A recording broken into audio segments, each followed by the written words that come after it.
जय हिंद एवरीवन, स्वागत है आपका वी नेशन ट्रिपल वन के एक नए एपिसोड में, जहां आपके लिए लेकर आते हैं इंडियन डिफेंस की प्रमुख अपडेट्स को सबसे पहले।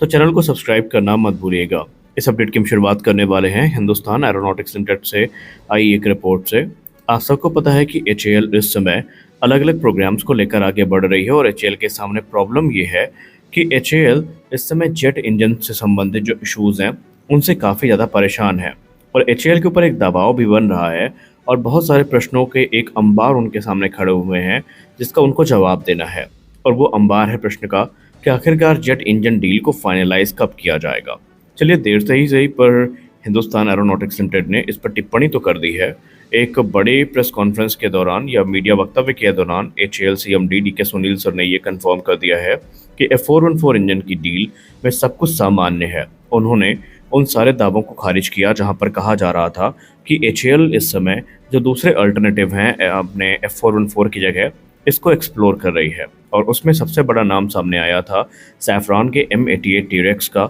जो कि हाल ही में पेरिस एयर शो में अनवील किया गया था और उसे तेजस मार्क 2 के लिए एक परफेक्ट रिप्लेसमेंट के तौर पर देखा जा रहा था। एचएएल ने कंफर्म कर दिया कि एचएएल किसी के साथ कोई फॉर्मल टॉक नहीं कर रही है और ना ही कोई अल्टरनेट इंजन इस समय तेजस मार्क 2 प्रोग्राम के लिए कंसीडर किया जा रहा है। उन्होंने कहा कि जनरल इलेक्ट्रिक के साथ जो बातचीत है वो सामान्य है। कुछ ऑब्स्टिकल आए थे जिनको हम पार करने में लगे हैं और काफ़ी हद तक हमें इसमें सफलता भी मिली है।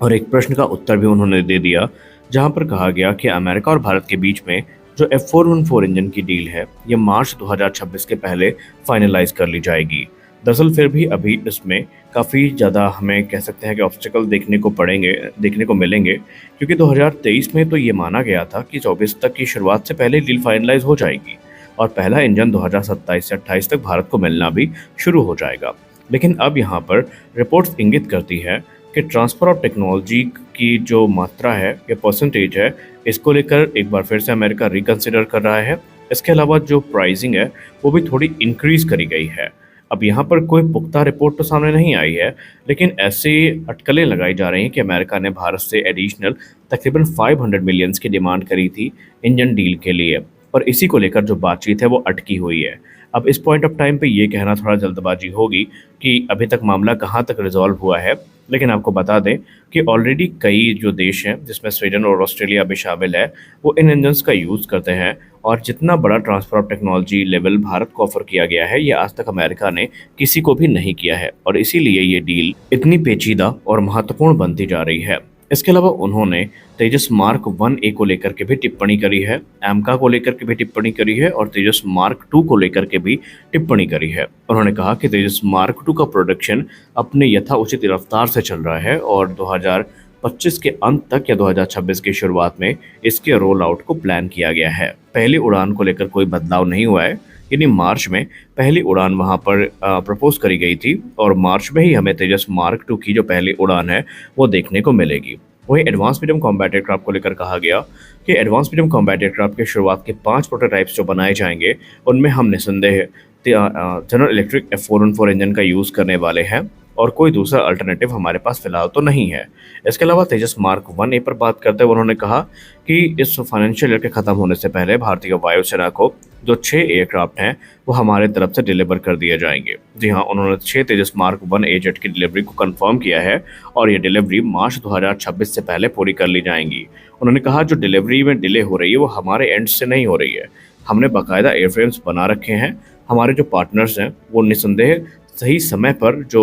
इंजन्स हैं वो पार्ट्स और फ्यूजलाज हैं वो डिलीवर कर रहे हैं, लेकिन जनरल इलेक्ट्रिक के एंड से ये डिले देखने को मिली है। आपको याद दिला दें कि हाल ही में एचएएल को काफ़ी बैकलैश का सामना करना पड़ा था जब भारतीय वायुसेना प्रमुख ने एचएएल की कार्य प्रणाली पर सवाल उठाए थे और तेजस मार्क 1A की डिलीवरी में जो डिले हो रही है उससे वो काफ़ी ज़्यादा नाराज़ थे। इनिशियली कहा जा रहा था कि इस वर्ष के या इस फाइनेंशियल ईयर में हमें तकरीबन 10 एयरक्राफ्ट देखने को मिल सकते हैं, लेकिन फिलहाल 6 एयरक्राफ्ट कंफर्म हो चुके हैं और अब चीज़ें जनरल इलेक्ट्रिक के इंजन डिलीवरी पर डिपेंड करेंगी। अगर इंजन डिलीवरी टाइमली होती है तो ये नंबर्स बढ़ भी सकते हैं। वहीं 2026 से 27 तक तो टारगेट ये है कि तकरीबन 20 एयरक्राफ्ट प्रति वर्ष की दर तक डिलीवर किए जाए और भारतीय वायुसेना की जो नीड है इसको पूरा किया जाए। तो स्पष्ट है कि जो मेन अड़ंगा लगा था वो इंजन के डिले की वजह से ही लगा था और उस समस्या को रेक्टिफाई करने का प्रयास इस समय एचएएल की तरफ से किया जा रहा है। एचएएल ने यह भी कहा कि आने वाले भविष्य में एडवांस मीडियम कॉम्बैट एयरक्राफ्ट की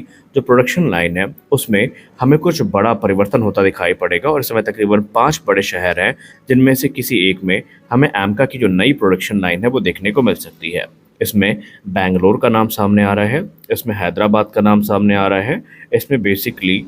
कोयम्बटूर का नाम सामने आ रहा है, लखनऊ का नाम सामने आ रहा है और नासिक का नाम सामने आ रहा है। इनमें से कोई एक स्थान होगा जहां पर एमका की जो नई प्रोडक्शन लाइन है इसको कंसीडर किया जाएगा और उसी के अनुरूप जो कार्य है वो चलने वाले हैं।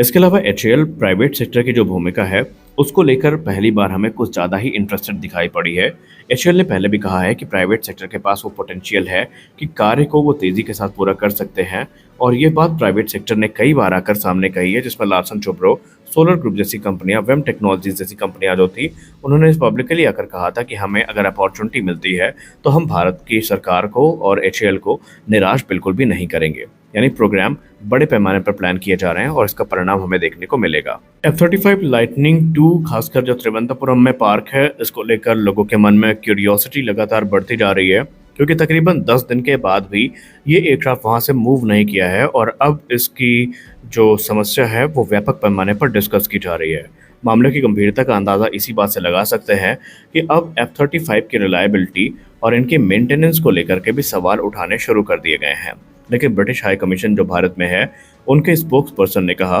कि रॉयल नेवी का जो एक F-35B लाइटनिंग 2 भारत में पार्क है जो कि इमरजेंसी लैंडिंग किया था उसमें कुछ हाइड्रोलिक और इंटरनल जो सिस्टम है उनमें प्रॉब्लम्स पाई गई हैं और उनको रेक्टिफाई करने के लिए 30 मेंबर का एक जो ग्रुप है ये भारत आ चुका है और जो मेंटेनेंस वर्क है वो F-35 में इस समय चल रहा है। इसके पहले रिपोर्ट्स इंगित करती थी कि सिंगापुर की एक टीम भी आई थी, लेकिन उनको कोई खास सफलता प्राप्त नहीं हुई और वो वहां पर वापस लौट गए थे। हालांकि अभी भी ये एयरक्राफ्ट खुले में पार्क है और रिपोर्ट्स बताती हैं कि खराब मौसम के चलते जो मेंटेनेंस वर्क है उसमें काफ़ी दिक्कतों का सामना करना पड़ रहा है। हालांकि ऐसा नहीं है कि भारत ने अपने हैंगर ऑफर नहीं किए, भारत ने अपना हैंगर ऑफर किया था और भारतीय वायुसेना ने असिस्टेंस देने का प्रस्ताव भी दिया था जिसको यूके की तरफ से डिनाई कर दिया गया। तो अब यहाँ पर सवाल यही उठता है कि आखिरकार क्या F-35 अपने से उड़ कर जाएगा या फिर इसको दूसरे जो माध्यम है उनसे ले जाया जाएगा, क्योंकि डिफेंस एक्सपर्ट्स मानते हैं कि अगर F-35 की प्रॉब्लम्स को रेक्टिफाई ना किया जा सका इन इंजीनियर्स की टीम की तरफ से तो फिर इसे रॉयल एयरफोर्स के जो C-17 एयरक्राफ्ट हैं उनसे एयरलिफ्ट किया जाएगा और ये फिर लद कर के ही जाएगा एक एयरक्राफ्ट की सहायता से। और इसी समय भारत में भी F-35 को लेकर जो जिज्ञासा है वो काफ़ी चरम पर है और डिफेंस एंथुजियास्ट की नज़र इस समय इस एयरक्राफ्ट पर बनी हुई है। हालांकि इस एयरक्राफ्ट को CISF के घेरे में रखा गया है और किसी को भी इसके पास जाने की परमिशन नहीं है। इस वीडियो में बस इतना ही, मिलते हैं अगले वीडियो में कुछ और अपडेट्स के साथ। तब तक के लिए जय हिंद।